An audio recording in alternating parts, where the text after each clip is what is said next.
Are you ready for UFC 231?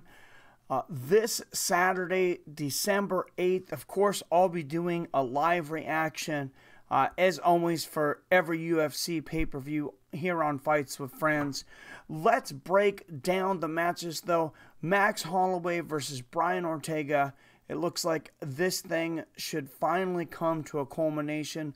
We've waited quite a while. Max Holloway, of course, had some health issues last time with his weight cut. Hopefully those things are behind him. But look at the co-main event. Valentina Shevchenko versus Joanna Jedrzejczyk. That's an absolutely amazing fight. There's some other great fights on this card. Let's break into the specifics on all these fights, and I will give you my prediction as to what I think will happen. And then you look at it and see what you think. Let me know what you think down there in the comments. This is a conversation. This show is not just about me. This is about you, all of us, the Fights with Friends community. Please hit that like button. If you're new here, hit that subscribe button and ring that bell to make sure and get notifications whenever we go live or I post another video. Let's get into the specifics. Let's start out the breakdown and predictions with a great matchup. Alex Oliveira, knockout king, always in amazingly exciting fights, against the submission specialist Gunnar Nelson. What a great card for the return to Canada. Gunnar Nelson, 16-3. He's got 12 submissions, of course, 3 knockouts, only went to decision once. This guy's always exciting to watch, and 3 losses. He's only been finished once. That is in his last match, however, almost a year and a half ago against Santiago Ponzinibbio. Since 2014, he has not been extremely active. As you can see right here, he's won 5 of his 8 matches, so just above a 500 record. The guys he's lost to have been studs. Like I said, Ponzinibbio, Damian Maia, who was a lot closer to his prime than in 2015, and Rick Story back in 2014. All those guys, tough guys. He was coming off a 2-fight win streak before the Ponzinibbio fight. Both second-round submission wins over Alan Juan and Albert Tumanov. Not exactly household names, but he got it done. Before the Maia loss, Brandon Thatch, first-round submission. Zach Cummings, right before the Rick Story fight, second-round submission. He's an absolute stud on the ground. Alex Oliveira definitely does have to be extremely careful in this fight, especially if it goes to the ground. Let's take a look at what Alex Oliveira has been doing in the same amount of time. Alex Oliveira, 19-5, where Gunnar Nelson has most of his victories by submission. Alex Oliveira comes in with the bulk by knockout at 12. Also 4 submissions to his credit. Only went the distance 3 times.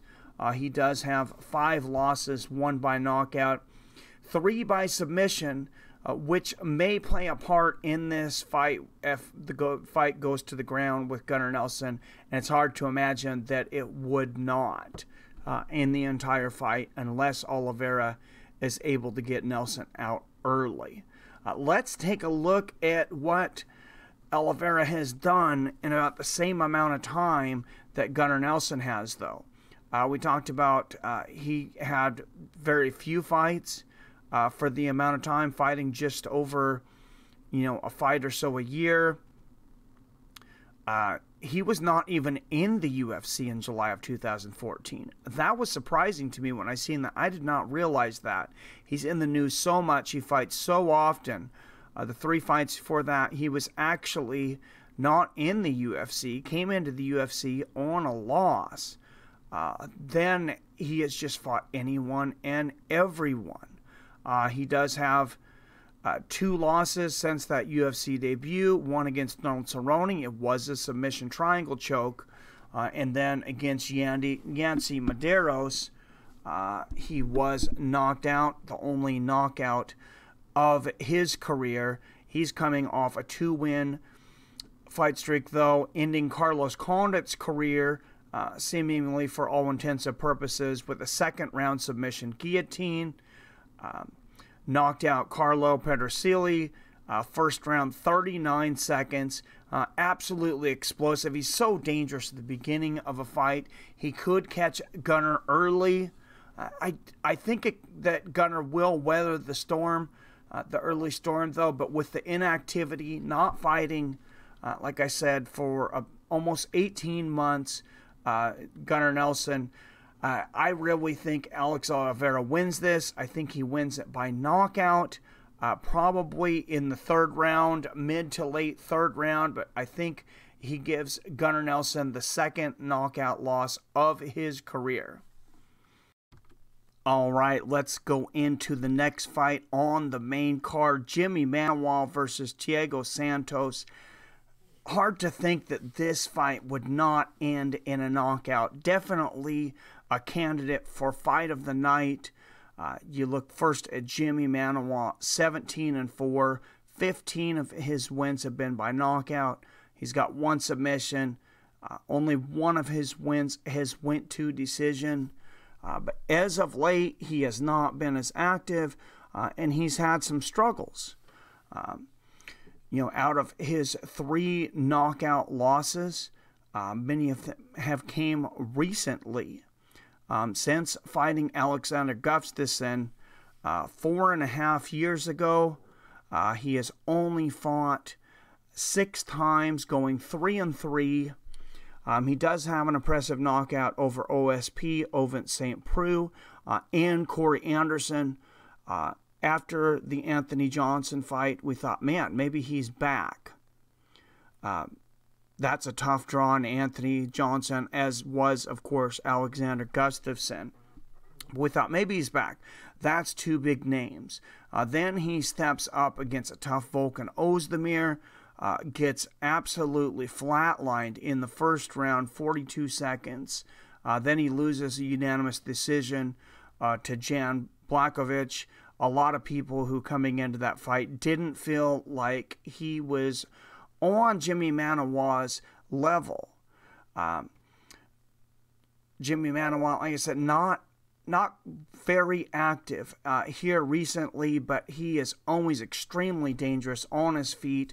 He is up to 38 years old now. Let's look at Thiago Santos, UFC veteran. Hard to believe he's only 34 years old. 19-6, also a tremendous power puncher. 13 wins by knockout, a submission, and 5 of his wins went to decision. He's also, in 5 of the 6 losses, been finished. But let's look back at about the same time period, or a similar time period. If you go back to even 2017, he has fought 7 times. Since February 2017, knockout with the spinning wheel kick against Jack Marshman. Knockout. Then he gets caught by David Branch in the 1st round. I was a little surprised, I admit, when that happened, especially since David Branch has kind of choked under the big lights in the bigger fights. He didn't in that one. Bounces back for a decision win over a tough Kevin Holland. Tough but overmatched Kevin Holland. And then his last fight, of course, was an absolute war of attrition. The last time I've seen 2 guys that exhausted in a fight was then. That was just 3 months ago. Thiago Santos already jumping back in there after that absolute draining fight. I think consistency wins in this. I think Thiago Santos coming in with all the confidence. He is 4 years younger, despite the miles on him. I think Thiago Santos takes this, and I think he knocks out Jimmy Manuwa in the second round in this main event bout. Let's go into the co-main event of the evening. Valentina Shevchenko versus Joanna Jedrzejczyk for the 125-pound championship of the world. These girls are no stranger to each other. They fought before this in Muay Thai bouts. Twice, Valentina Shevchenko taking both bouts and actually keeping Joanna Jedrzejczyk from winning a world championship in one of those.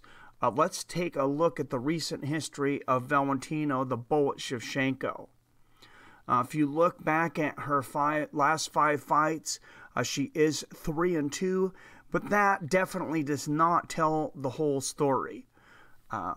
Both of those losses are to Amanda Nunes. Both of those fights, she went the distance, which is absolutely amazing. Amanda Nunes in the top 2 fighters, I believe, in all of female MMA. It's her and Chris Cyborg. And Valentina Shevchenko is right there. I said the unanimous decision the first time in 16. Fights are later in September of 2017, a little over a year ago, and it's a very close split decision. In that same amount of time, she gets an impressive victory over Holly Holm, in which she was just much quicker. Submits Juliana Pena by armbar, who is an absolute stud. And then, like I said, fights Amanda Nunes again, very close split decision. She's coming off a submission rear naked choke of Priscilla Cochea. Valentina Shevchenko, one of the very best women fighters on the planet.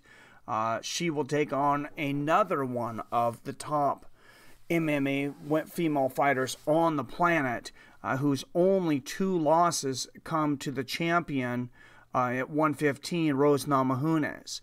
The first time, of course, she got caught, Rose shook up the world when she knocked out Joanna in 3 minutes and 3 seconds. She came back and fought tougher in the rematch. Most of the judges still gave Namajunas a pretty easy victory, unanimous victory. I thought it was a little closer than some of those judges had it. I believe I actually had Valentina winning that fight, but 3 judges seen it as unanimous decision, so I'm going to say their decision on this one was probably better than mine. She is coming off a unanimous decision victory against Tisha Torres, who nobody really finishes. But at 15-2, Joanna only has 5 finishes in her career. She's seen the final decision 10 times. She'd been knocked out the 1 time, like I said, by Rose Namajunas. Valentina Shevchenko hits much harder than Rose Namajunas. I do believe Joanna will be much more prepared for this fight than at least the first fight against Rose when she got caught. She's got a lot of experience. Like I said, 31 years old. Valentina Shevchenko a year younger at 30, so that doesn't seem like that's going to be an issue. We have Peru versus Poland. My winner, I take Valentina Shevchenko. I think she wins by unanimous decision. I think Joanna is able to weather the storm, but I just think Valentina is going to be faster. I think she's going to land the more powerful shots. I think she probably gets some knockdowns, possibly gets the finish, but I'm going to say 5-round unanimous decision and new 125-pound champion, Valentina Shevchenko. Let's take a quick break and then go into the main event that we've waited for so long. Max Holloway, the champion, versus the challenger, Brian T-City Ortega. And finally, it all culminates at this moment when Max Holloway faces probably his toughest challenge to date, Brian T-City Ortega, 14-0, 7 submissions, 3 knockouts, only 4 fights ever going to decision. More importantly, since he has entered the UFC, after his first fight being a no contest overturned by the California State Athletic Commission, he is 6-0 and has finished every single opponent, starting with knocking out Diego Tavares in the 3rd round, submitting Diego Brando, triangle choke, 3rd round. Clay Guida knocked him out with a knee in the 3rd round. Renato Carneiro submitted him, guillotine, 3rd round. Cub Swanson, another guillotine choke submission, 2nd round. His last match, Frankie Edgar, never been finished in his entire illustrious career. 1st round knockout. 1st round knockout of Frankie Edgar. And that's when I really bought in to Brian T. City Ortega. This guy is an absolute beast. He is by far the #1 contender.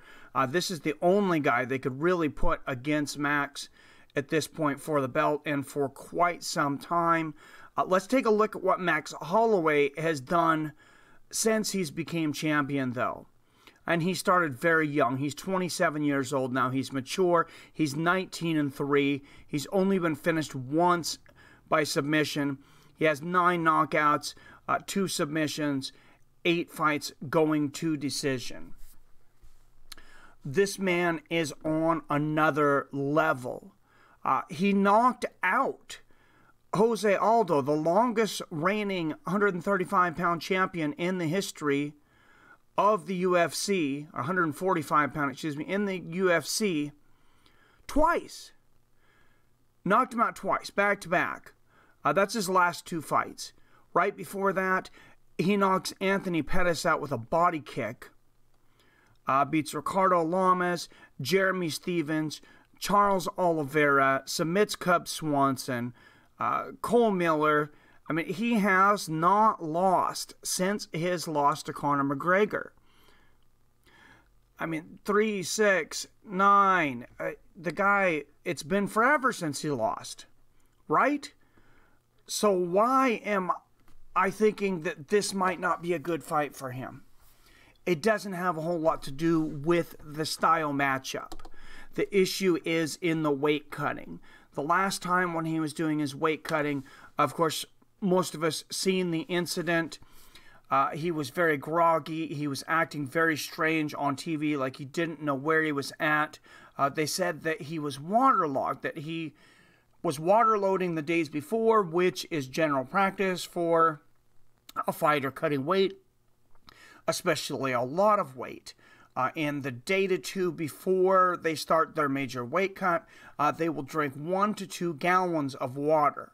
Now, there is such a thing of water poisoning, as we talked about on this show before. I don't know if it was that. I don't know if it was the weakness from him losing the weight, or if there's some kind of other issue out there. But even Brian Ortega admitted as early as yesterday that he's not sure that Max Holloway will be healthy enough to enter this matchup. What he said is, we still don't know what's wrong with Max Holloway, but the symptoms that he has don't seem to show up until he starts his weight cut. Well, now he is in his weight cut. He's looked normal in some interviews leading up to this. He looks and sounds much better, thankfully. He is a huge 145-pounder. He doesn't even like to talk about how much he weighs, but he cuts a tremendous amount of weight for almost 6 feet tall and 145 pounds. You would imagine that he would be moving up to 155 pounds sometime in the very near future. Let's assume the weight cut goes good, as it has in the past, and every single time before this last one. Every single time before that, he never had any kind of issues like this. He won every single defense. Obviously, he still has the strap around his waist. I have to break this fight down like that. A healthy Max Holloway versus a Brian Ortega. Then let's look at it. Like I said, he is coming off finishing 3 of the toughest men in the division history. He has a lot of tools. His striking and boxing, I believe, are far superior to Brian Ortega's. Brian Ortega is a submission specialist. He's had quite a few submissions, and like I said, he's finished all his opponents in the UFC. That being said, he's never faced anybody like Max Holloway.